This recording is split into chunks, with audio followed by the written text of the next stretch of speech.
This is a lengthy story, but I didn't think I could leave out any details, so this is my apology ahead of time. My story takes place over a period of time while I worked as a cashier in an Asian fast food restaurant during high school. I was one of our best workers, and always very friendly to the customers, so therefore I worked basically all the time. On one of our slower days, a man came into the restaurant when it was only one of my managers and I working the floor. He had quite the impressive beer belly, a set of teeth which could make any dentist cringe, and ice blue, bloodshot eyes. He explained that he had never eaten there before, and was just passing through for a few days because he was a truck driver and was waiting on a shipment or something. Being a customer-friendly gal I am, I gave him some suggestions and made small talk like I do with most of our customers. Well, he decided to take the small talk to a completely new level, as he began to openly talk about his drug abuse, and about how the truck company gave up drug testing him because he would constantly fail.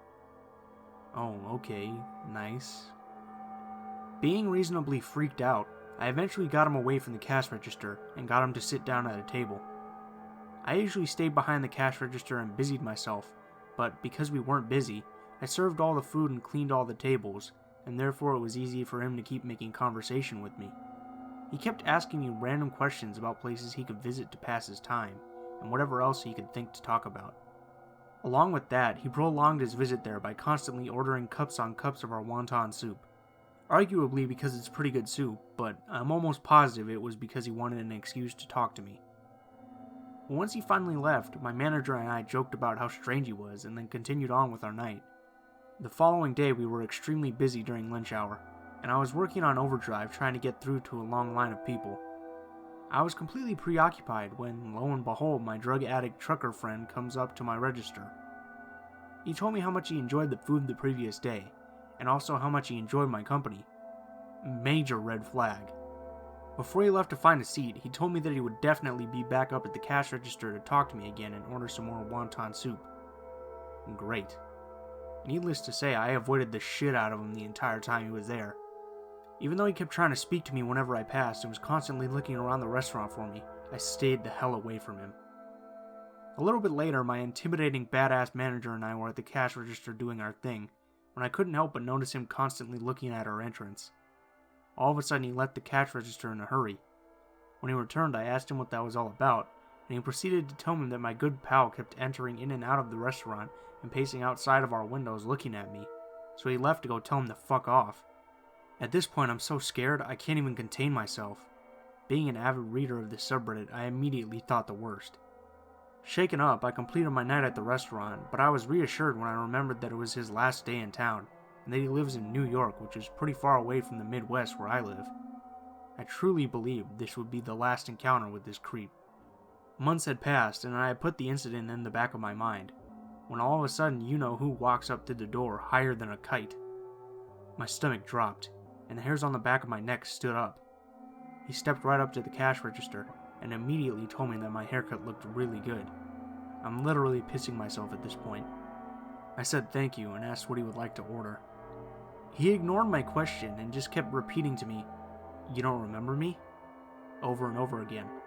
I thought it would be best not to play into whatever fantasy he had, and I said I didn't. I tried again to ask him what he would like to order, and he told me just a cup of wonton soup, and that he would be back up to order more. All the while, in between breaths, he kept muttering, "You don't remember me?" It was obvious he was high off something, so I ignored him and verbally pushed him to sit down. But before he left, he looked at me with his yellow crooked smile and said, "I'll see you soon." Nope. No. Definitely no. All the people I was working with that night were pretty big guys who were very protective of me, so I did feel a little safer, but on the inside I was still in shock. I told my one coworker the entire story, and he said he would walk me to my car after closing.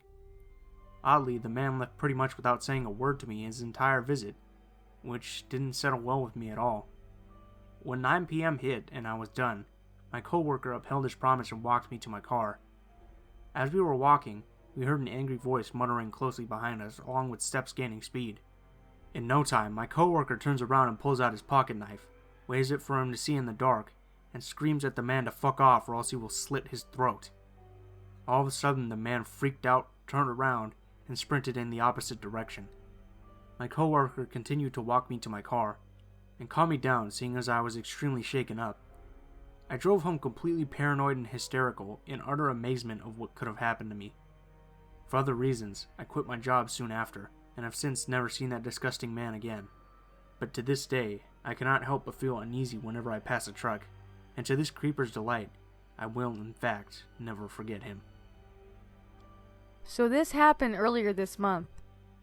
I'm not sure how much actual danger I was in, but it creeped the absolute shit out of me. I was working a job out of town that had put me up in a hotel. The hotel was nice and all, but because of some issues, the rest of the crew was staying in one on the other side of town. This made after work beers much less convenient, and the fact that this hotel was almost completely vacant except for just me added to the weird factor.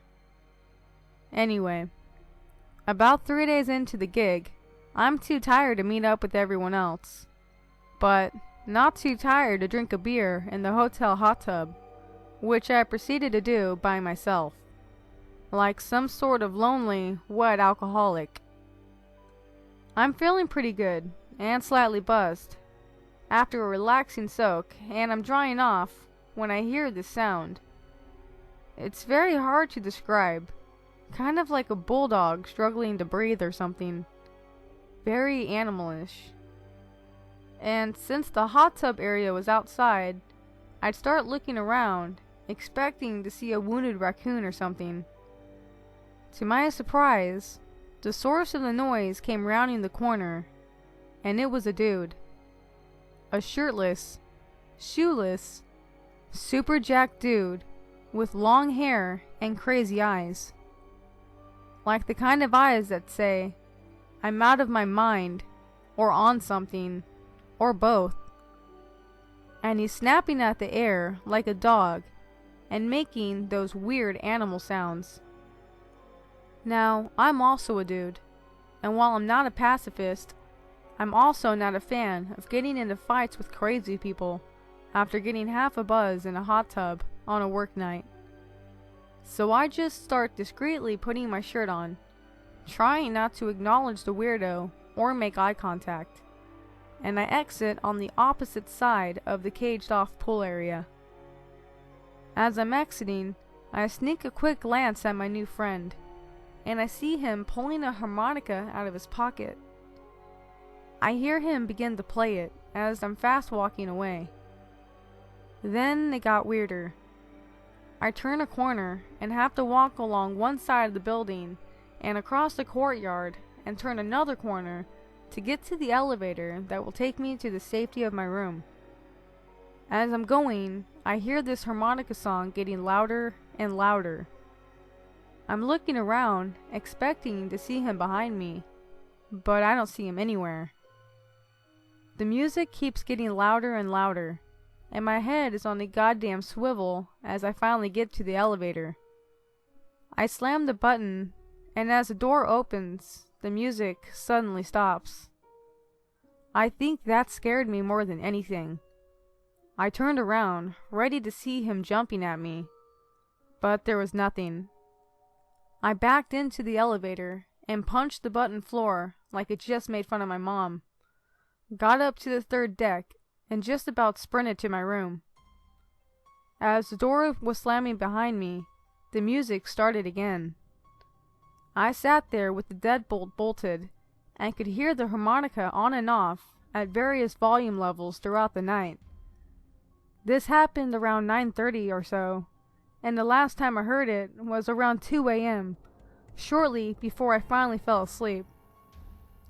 Didn't see the guy again for the rest of my stay. Not even sure if I'm overreacting or what. But I still get goosebumps thinking about that wild-eyed dude, just patrolling this huge, nearly vacant hotel, playing his little song on the harmonica. So, animal noise expert and amateur harmonica player, let's not ever fucking meet again. This happened in 2013 when I was living in the city with 2 roommates. We're all women, and we were going to school. I wrote everything down immediately after it happened, intending to, 1, have a record of any detail should it become important later since the police didn't want to file a report, and 2, share it someday. Never ended up sharing it until now, having recently discovered the subreddit. This isn't a horror story so much as it is maybe a story about stumbling onto the aftermath of someone else's, but I was still pretty spooked at the time. I live in a pretty old house. It's at least 100 years old, which is typical of the area, but the inside appears to have been gutted and remodeled at some point in its history.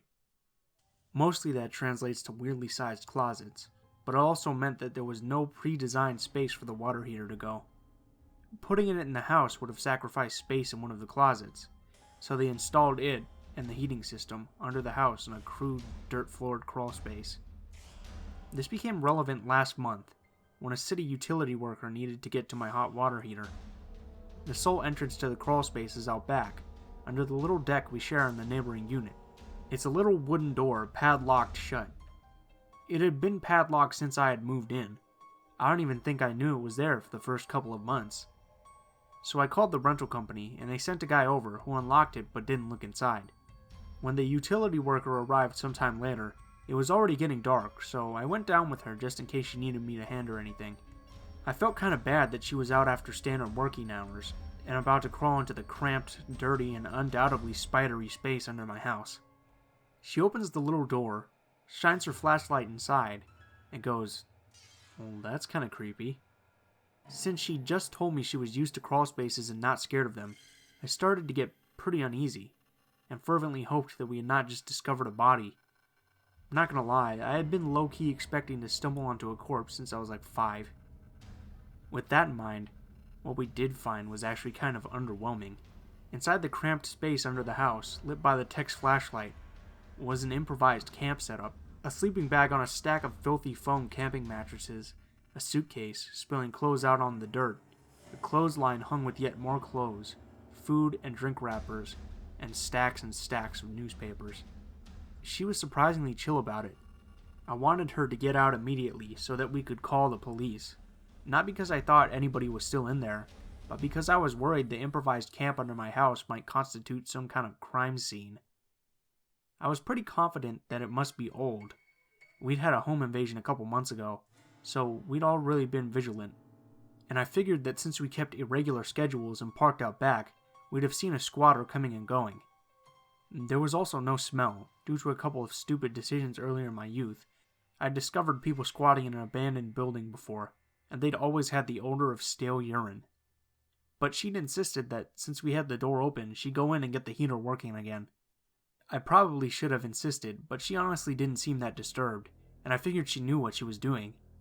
She found a little pull chain connected to a bare bulb and pulled it, which lit the whole place in weak yellow light, showing her the way to the appliance. It wasn't enough to light the entire crawl space, but it was enough that I could see that whoever had lived there had made a couple of shelves out of milk crates. She fixed what she'd come to fix, and sat with me until the cops came. I kind of expected them to tell me that what I was seeing had to be something else, but actually they refused to look inside of the crawl space. I suspect because it was starting to rain, and seemed to take my account at face value. They just didn't want to do anything about it, and told me that it was really my landlord's problem. Not really the response I'd expected, but whatever. This all ends very anticlimactically. I called the rental agency and told them about it, and they sent a crew out to throw out all of the stuff and re-secure the crawl space. I wasn't able to be there when they did it, but I asked them to find the most recent newspaper and give me the date, so that I could get some kind of timeline for when this person had been under the house. It was June of 2011, 2 years before we moved in. I was able to find out from the rental guy that the house was occupied at the time, but that was all I found out. When I was in college, I used to take angst walks around my neighborhood at night. As a single woman, not the greatest idea, I grant you, but I always thought it was safe enough. One night, I was a few blocks from home, and no one was around. I was listening to my iPod when suddenly a car drove up from behind me and slowed to keep pace with me. The driver rolled the passenger side window down. I was walking on the passenger side of the car and started saying something to me. I pulled my headphones out and said, Sorry. What? The car had tinted windows, and it was so dark inside that I couldn't see a face, just a human-shaped blob. He was whispering words, but they were so quiet I couldn't make them out. Thinking he needed directions or something, I leaned closer to the passenger window and said again, "Sorry?" He was still whispering, and I leaned a little closer. But then, I was overwhelmed by this feeling that he was whispering to get me to lean in through the window, and that something bad was going to happen. I stood up straight and backed onto the sidewalk. I very loudly said, "I can't hear you," just as another car passed behind him. I heard a very distinct voice from the driver's seat yell, "Fine," and he slammed on his gas pedal and sped away while the window rolled back up. I got home, called campus security, and made a report. A few weeks later, a girl was kidnapped close to campus and gang raped, then dumped onto the side of the road. They never caught the guys who did it. Who knows if that could have been me? Hey guys, it's Blue Spooky here. I just wanted to thank you all for watching, especially if you made it to the end here. And I wanted to give a super special shout out to a fellow narrator, Dark Stories, who helped me with 2 of these stories. She's pretty good, so you should go check out her YouTube channel. As always, please feel free to leave any comments or constructive criticism. And also, if you have any stories you'd like me to read or any personal stories, send them to the links in the description below. Thank you guys so much for watching.